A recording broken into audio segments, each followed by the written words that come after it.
परिचय। तेजस अपने माता पिता के साथ रिटेल स्टोर से सामान खरीद रहा है। वह अपने लिए एक जोड़ी जीन्स, एक जैकेट और एक गर्म शर्ट पसंद करता है, जबकि उसके पिता अपने लिए एक कोट पसंद करते हैं। जब वे इस सभी सामान को नगद यानी कैश काउंटर पर देते हैं, तो कैशियर उन्हें एक बिल देता है। तेजस के पिता वह बिल रख लेते हैं और उसका भुगतान करते हैं। जब वे घर पहुंचते हैं, तो तेजस अपने पिता से बिल के बारे में पूछता है, क्योंकि वह बिल में लिखे हुए सभी विवरण को जानने के लिए उत्सुक है। बच्चों, आओ जानते हैं कि बिल कैसे बनाया जाता है। आओ सीखें। रुपयों को परिवर्तित करके तथा बिना परिवर्तित किए जोड़ना। रुपयों को परिवर्तित करके तथा बिना परिवर्तित किए घटाना। बिल बनाना। मुद्रा के तथ्य। भारतीय मुद्रा को रुपया नाम से जाना जाता है। रुपया शब्द संस्कृत भाषा के रुपया शब्द से बना है, जो कि प्राचीन भारत में प्रचलित मुद्रांकित सिक्कों को दर्शाता था। भारतीय रुपये को रुपया चिन्ह द्वारा दर्शाया जाता है। भारतीय मुद्रा सिक्कों और नोटों से बनी है, जो कि बैंक नोट कहलाते हैं। सिक्के भारत सरकार द्वारा ढाले जाते हैं, जबकि बैंक नोट भारतीय रिजर्व बैंक यानी आरबीआई द्वारा जारी किए जाते हैं। परिवर्तन करके जोड़ना। आप जानते हैं कि 1 रुपया 100 पैसों के बराबर होता है। इसका अर्थ है कि 2 रुपए 200 पैसों के बराबर होते हैं। 3 रुपए 300 पैसों के बराबर होते हैं। 4 रुपए 400 पैसों के बराबर होते हैं और 5 रुपए 500 पैसों के बराबर होते हैं। इसलिए 1 रुपए 25 पैसे, 100 पैसे और 25 पैसे अर्थात 125 पैसों के बराबर होते हैं। इसी तरह 1 रुपए 50 पैसे 150 पैसों के बराबर होते हैं। 1 रुपए 75 पैसे 175 पैसों के बराबर होते हैं और 2 रुपए 75 पैसे 275 पैसों के बराबर हैं। इसलिए 2 रुपए 75 पैसे 275 पैसों के बराबर होते हैं। इस परिवर्तन के आधार पर चलो अब धन का जोड़ करते हैं। आओ हम 2 रुपए 50 पैसे और 3 रुपए 50 पैसे को जोड़ते हैं। 2 रुपए 50 पैसे 250 पैसों के बराबर होते हैं। 3 रुपए 50 पैसे 350 पैसों के बराबर होते हैं। इसलिए हम 250 और 350 पैसों को जोड़ते हैं, जो जोड़ने पर 600 पैसे होता है। अब हम 4 रुपए 25 पैसे और 5 रुपए को जोड़ते हैं। 4 रुपए 25 पैसे 425 पैसों के बराबर होते हैं। 5 रुपए 500 पैसों के बराबर होते हैं। इसलिए जब हम 425 और 500 पैसों को जोड़ते हैं, तो जोड़ 925 पैसे होता है। परिवर्तन किए बिना जोड़ना। हम 25 पैसों को 25 पैसे लिख सकते हैं। उसी प्रकार हम 50 पैसों को 50 पैसे लिख सकते हैं और 75 पैसों को 75 पैसे लिख सकते हैं। हम 1 रुपए को 1 लिख सकते हैं।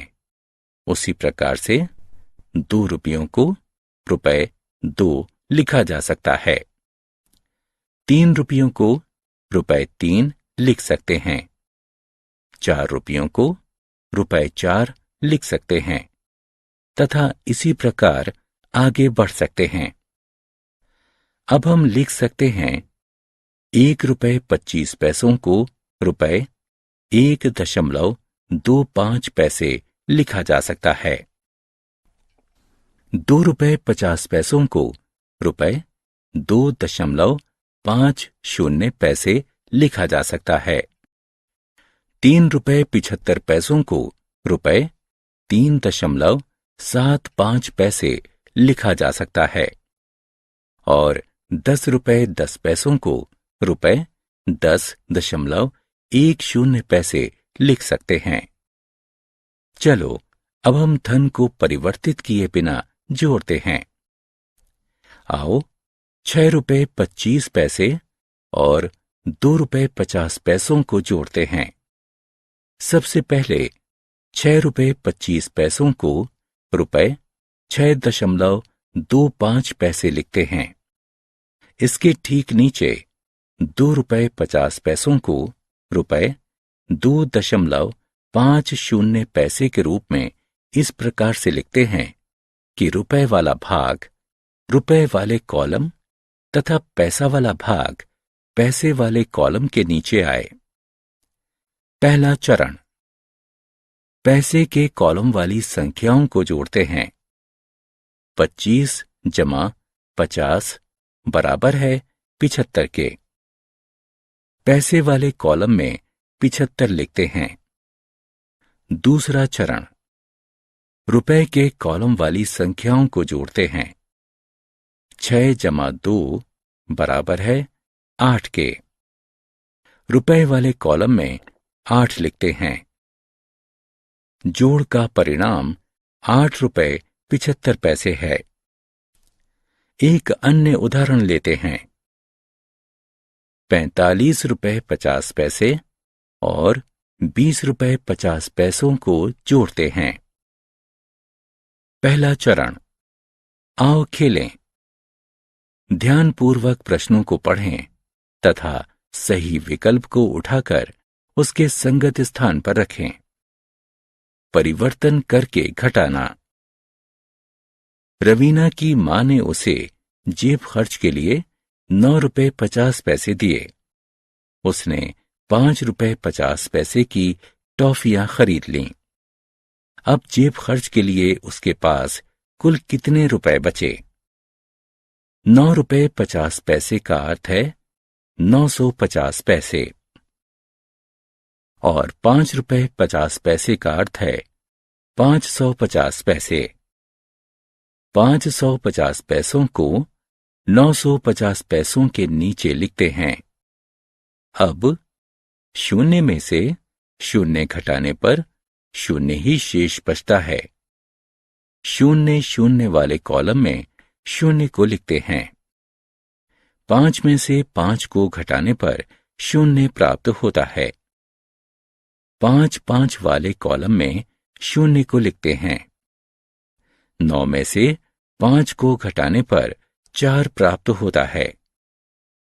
9 वाले कॉलम में 4 को लिखते हैं। इसलिए रवीना के पास कुल 400 पैसे अर्थात 4 रुपए बचे हैं। परिवर्तन किए बिना घटाना। चलो अब हम ये सीखते हैं कि ₹8.75 में से ₹5.25 को कैसे घटाते हैं। पहला चरण, यहां ध्यान दें। ₹8.75 को ₹8.75 लिखा जा सकता है। दूसरा चरण, इसके बाद ₹5.25 को ₹5.25 के रूप में इस प्रकार से लिखते हैं कि रुपए वाला भाग रुपए वाले कॉलम तथा पैसे वाला भाग पैसे वाले कॉलम के नीचे आए।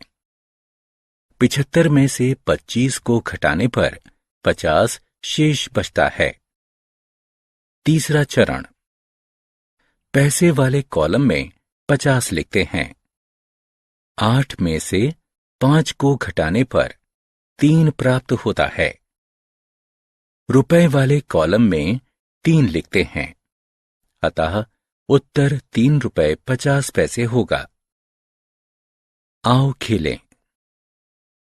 प्रश्न को ध्यानपूर्वक पढ़ें तथा सही उत्तर का चयन करें। बिल। आप जानते हैं कि बिल क्या होता है?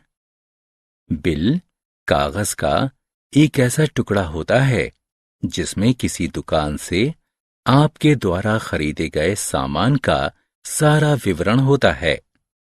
इस विवरण के अंतर्गत खरीदे गए सामान का नाम, उसका मूल्य तथा कुल मूल्य दिया होता है। बिल बनाना। आओ अब हम सीखते हैं कि बिल कैसे बनाते हैं। रमीता ने 2 पेंसिलें, 2 टॉफियां, 1 गेंद और 1 किताब खरीदी। रमीता के लिए एक बिल बनाते हैं। पहला चरण, सबसे पहले हम 4 कॉलम बनाते हैं जिसके अंतर्गत वस्तु, प्रति वस्तु मूल्य, रुपए और पैसे लिखते हैं। दूसरा चरण, वस्तु वाले कॉलम के नीचे विभिन्न वस्तुओं के नाम लिखते हैं। तीसरा चरण, प्रति वस्तु मूल्य वाले कॉलम के नीचे पेंसिल, टॉफी, गेंद और किताब के सामने 2 रुपए, 1 रुपए 25 पैसे, 5 रुपए और 10 रुपए लिखते हैं। चौथा चरण, 2 पेंसिलों का मूल्य 4 रुपए है, इसलिए रुपए वाले कॉलम में 4 लिखते हैं तथा पैसे वाले कॉलम में 0 लिखते हैं। 2 टॉफियों का मूल्य 2 रुपए 50 पैसे है, इसलिए रुपए वाले कॉलम में 2 और पैसे वाले कॉलम में 50 लिखते हैं। 1 गेंद का मूल्य 5 रुपए है, इसलिए रुपए वाले कॉलम में 5 और पैसे वाले कॉलम में 0 लिखते हैं। 1 किताब का मूल्य 10 रुपए है, इसलिए हम रुपए वाले कॉलम में 10 और पैसे वाले कॉलम में 0 लिखते हैं। पांचवां चरण, पैसे वाले कॉलम में संख्याओं को जोड़ते हैं। 00 जमा 50 जमा 00 जमा 00 को जोड़ते हैं। इनका योग 50 पैसे आता है। अब रुपए वाले कॉलम में संख्याओं को जोड़ते हैं। 4 जमा 2 जमा 5 जमा 10 जोड़ने पर कुल योग 21 रुपए प्राप्त होता है।